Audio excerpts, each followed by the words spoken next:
पंडित जी, आपका बहुत बहुत स्वागत है हमें समय देने के लिए और आपकी उपस्थिति के लिए। बहुत बहुत धन्यवाद आपका कि आप ये चर्चा रखी है आपने, और इस पे जो मेरा ज्ञान होगा वैसा मैं आपको बता पाऊंगा। मेरा भी सौभाग्य है कि आपसे मिलना हो रहा है। बिल्कुल बिल्कुल, और एज अ लेमैन बहुत सारे क्वेश्चंस हमें आए हैं, इसीलिए मुझे आज आपको पूछना भी है, बहुत सारा कुछ पूछना है। लेकिन जो सबसे पहला क्वेश्चन मेरा ये है कि ज्योतिष शास्त्र अपने आप में बहुत बड़ा विज्ञान माना जाता है, लेकिन आज इसकी इतनी ख़राब परिस्थिति है कि लोग इस पर ट्रस्ट नहीं कर पाते हैं। बहुत सारे लोग ऐसा समझते हैं कि ये एक विद्या रही ही नहीं है, ये सिर्फ पैसे बनाने का धंधा है, या इसमें लोगों का ट्रस्ट अभी बहुत हिल गया है। जैसे मेरी स्टडी है कि ये बहुत पुराना साइंस है, तो सच में ज्योतिष शास्त्र है क्या?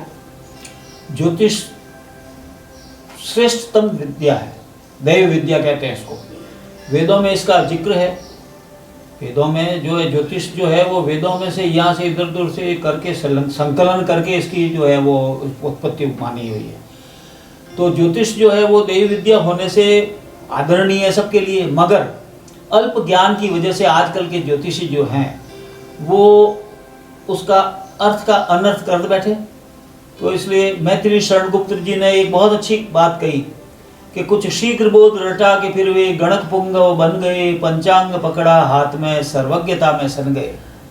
मतलब कि भाई आज के ज्योतिषियों को कुछ राशियाँ याद कर ली, ग्रह वो नक्षत्र याद कर लिए, कहाँ उसका स्वामी है वो याद कर लिया, कहाँ उच्च होता है कहाँ नीच होता है, बस चंद बातें याद करके वो सर्वज्ञ बनते हैं कि वो जो है वो एक उनमें होड़ लगी हुई है।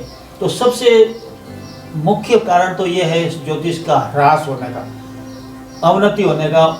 ये जो अभी आपने यूज लिया शब्द काम में लिया, हमें तो बड़ा दुख होता है। मैं तो खुद ज्योतिषी हूँ, तो जब लोग कहते हैं इसको ठग विद्या तो हमें बहुत धक्का लगता है, बहुत दुख होता है इस बात से कि भाई आज ये देव विद्या को आज लोगों ने क्या समझ रखा है।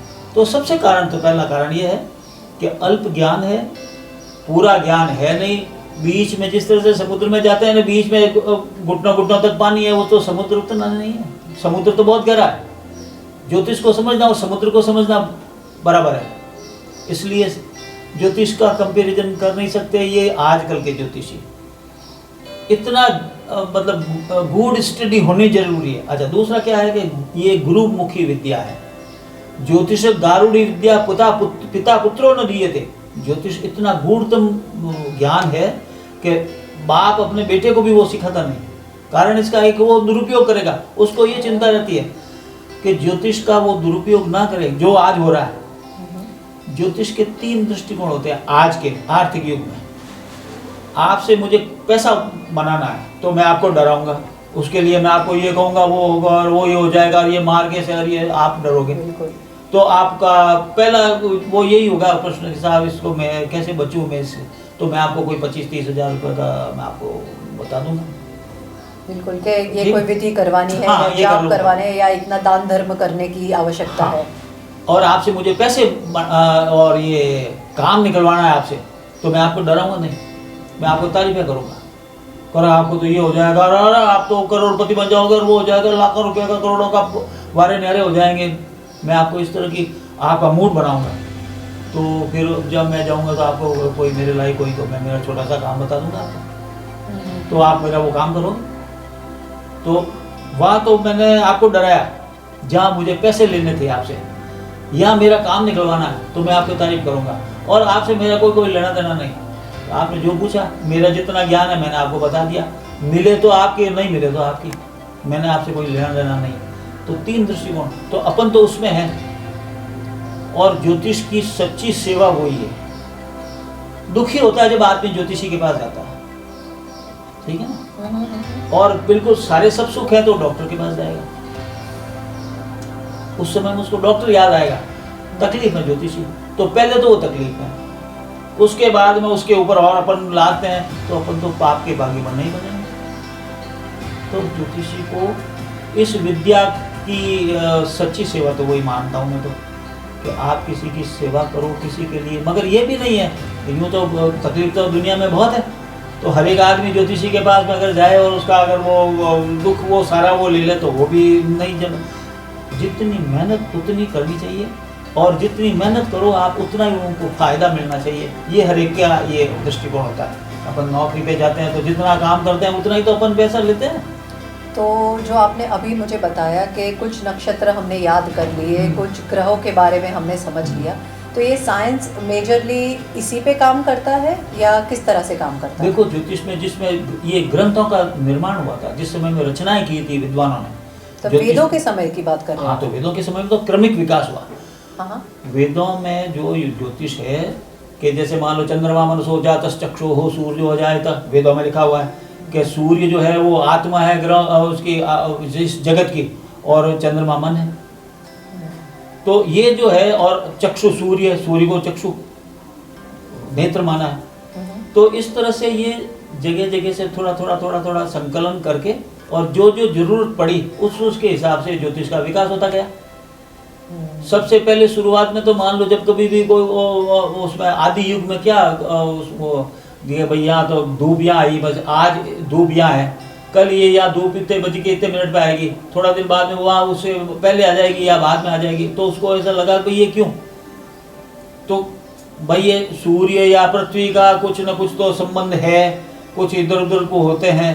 तो ये थोड़ा यूँ करके लोगों का जैसे जैसे ज्ञान बढ़ा वैसे वैसे ग्रंथों की रचनाएं हुई, और आज की स्थिति बहुत क्लाइमैक्स पे पहुंचा हुआ है। आर्यभट्ट हो गए, वराहमिहिर हो गए, अच्छे अच्छे ज्योतिषी हो गए, तो उन्होंने काम तो किया जब आज की स्थिति ये है, और हम उसको समझ नहीं पाए। उन्होंने तो अपनी रचना की थी जब जिस भावार्थ से वो जो श्लोक लिखे होंगे, अपन ने तो उसका अनर्थ कर दिया। क्योंकि गुरु ने मुझे बताया नहीं तो मैं आगे क्या बताऊंगा। तो पहले तो मुझे किसी कोई बताएगा तो भी तो मैं आगे बताऊंगा, और मैं किताबें पढ़ करके मैं ज्योतिषी हो जाए, हर एक ने अपने हिसाब से उसका अर्थ कर दिया, तो अर्थ का अनर्थ हो गया। कोई जरूरी थोड़ी है कि कोई वो जो जिस भाव से वो चीज़ लिखी हुई है उसको आप भी उसको मानोगे तो ही तो मुझे बताओगे। तो ये सही लीनेज से आना ज़रूरी है, सही गुरु से प्रॉपर शिष्य जब वो तैयार हो तब उसको दी जाए, और तभी ये साइंस एक्चुअल में सही रहता है। बिल्कुल सही है, ये यही है, होना चाहिए, और आज ये नहीं है। तो सबसे मुख्य कारण ये है कि ज्योतिष का अल्प ज्ञान है लोगों को, और उस अल्प ज्ञान के बल पर कि अपन वारावीर बनना चाहते हैं, वो संभव नहीं है। लेकिन एक और क्वेश्चन मेरा ये भी आता है कि जब ये गूढ़ साइंस है, कई लोग इसके सच में जैसे आपने कहा कि बहुत ज्ञान से सही तरीके से सीख के आगे बढ़ते हैं, लेकिन फिर भी बहुत केसेस में मैंने देखा है कि अलग अलग प्रेडिक्शंस आते हैं अलग अलग एस्ट्रोलॉजर्स से, जबकि वो ऑथेंटिक होते हैं, वो सही आप ही की तरह ज्ञानी और बहुत सटीक तरीके से बताने वाले रहते हैं, लेकिन फिर भी प्रेडिक्शंस अलग आते हैं, उपाय अलग आते हैं। तो उसका क्या रीज़न होगा फिर? एक उदाहरण मैं आपको देकर के मेरी बात शुरू करूं। लघु पाराशरी के रचनाकारों ने उसमें सबसे पहले लिखा है कि वयम पाराशरीम होराम, इस तरह से उन्होंने किया कि भाई हम जो है लघु बृहद पाराशर को आधार मानते हुए इस लघु पाराशरी का जो है वो हम उसका अनुसरण करते हुए ये इसकी रचना कर रहे हैं, ये उन्होंने कहा है लघु पाराशरीकारों ने, कि हमने हमारे ग्रंथ का आधार बृहद पाराशर को माना।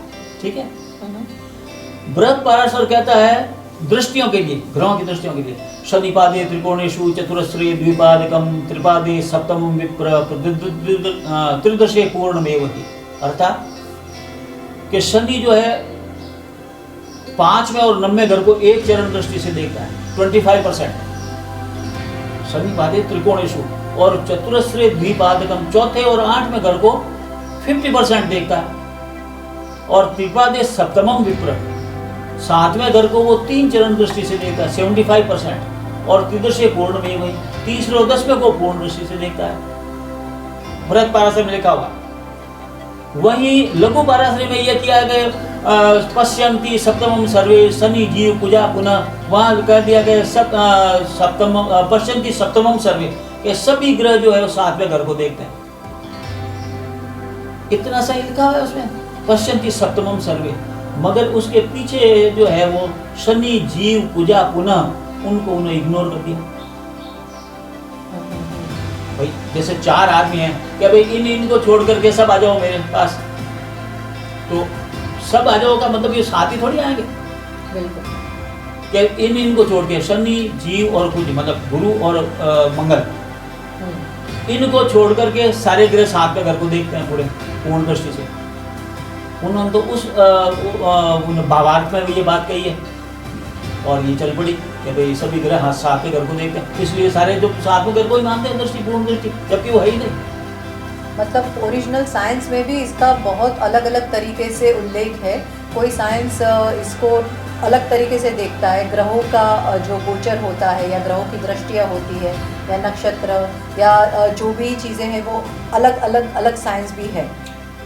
कई पद्धतियाँ हैं, जैसे अब जैसे जैमिनी पद्धति है, जैमिनी पद्धति में जैसे ग्रहों की तो दृष्टि होती है, अपन दूसरे में आपने सुना होगा कि अभी ये ग्रह उसको देख रहा है, ये ग्रह उसको देख रहा है। जैमिनी में तो राशियों की दृष्टि है कि मेष राशि उसको वृषभ राशि को देख रही है, सिंह राशि को देख रही है, वृश्चिक राशि को देख रही है, तो वहां तो राशियों की दृष्टि है। अपि पश्यन्त ऋक्षाणि पार्श्व भेच, ये जैमिनी सूत्र का एक सूत्र है। इसका अर्थ क्या है कि सभी राशियां अपने पास वाली को छोड़ करके और चर वाली स्थिर को देखेगी और स्थिर वाली चर को देखेगी और द्विस्वभाव को देखेगी, तो वहां तो राशियों की दृष्टि है। तो अब आप कैसे कह सकते हैं कि भाई दृष्टियों के हिसाब से ग्रह ही उसमें इन्वॉल्व है? नहीं, वो तो राशि भी इन्वॉल्व है। अब तो यहाँ तो कंट्रोवर्सी होगी, वो कहता है कि राशि की दृष्टि होती है, वो कहता है ग्रह की दृष्टि होती है। अब जो समझता है तो उसमें यह है कि अगर आप किसी बेस को लेकर के चलोगे, अगर आप जैमिनी को बेस करके कर रहे हो तो आपको जैमिनी के सिद्धांत फॉलो करने पड़ेंगे, और पाराशर को आप फॉलो करते हो तो पाराशर के आपने फॉलो करने पड़ेंगे।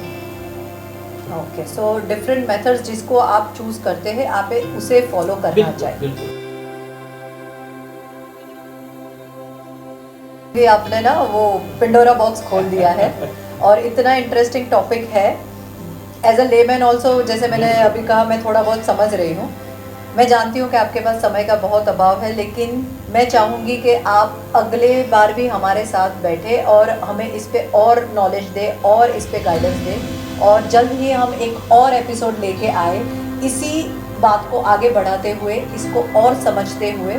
तो बने रहिएगा हमारे साथ अगले एपिसोड में इससे भी ज़्यादा इंटरेस्टिंग चीज़ों पे जानकारी हासिल करने के लिए पंडित जी से।